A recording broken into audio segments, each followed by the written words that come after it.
नजिक गइसकेको छ। उपर सामान्य ऊ 3 जना सँगसँगै छन्।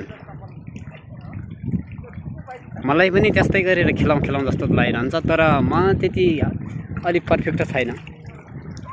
त्यही नि मैले हल्का प्रयास गरिरहेको छु। ऊ एउटा जाँच आइरहेको छ अगाडि सर पढेर तपाईको। यो हामीले अन्य दिनहरुमा पनि यस्तै आउनेछौँ गर्ने श्रोताहरू। खास रमाइलो छ कोरसिया। हरियाली, वन जंगल, डाँडा पाखा स्वयं नेपालकै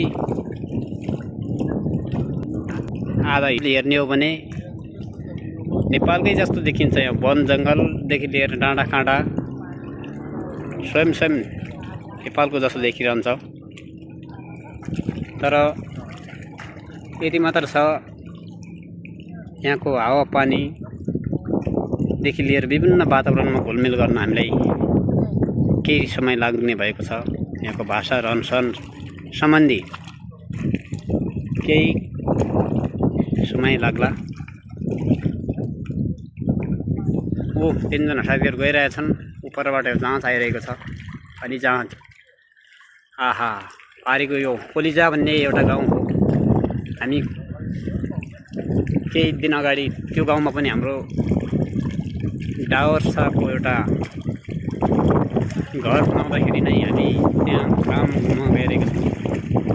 अब केही समयसम्म पछि पनि त्यो जाने नै छौँ। तर ठिक छ, म पनि यो अहिले ठ्याक्कै 3 जना भाइहरू गइरहेको छ। म पनि अहिले पौडी खेल्न जाने हो। ओ कति रमाइलोसँग खेलिरहेछन् साथीहरूले, हेर्नु ल। वाह वाह वाह, ठिक छ रमाइलो गरिरहेछन् भाइहरूले। म पनि एकछिन जाँदैछु। ओहो कस्तो राम्रो छ। वाह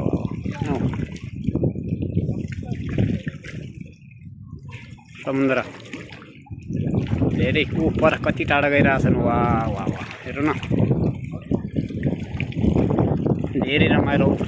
पानीले छाल हानेर कस्तो देखाइरहेको छ। वाह वाह, हट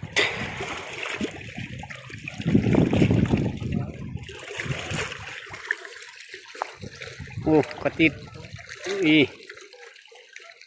ल बा श्याम हरि पर जाऊ न। नजाने यही बस्नु आनन्द। ए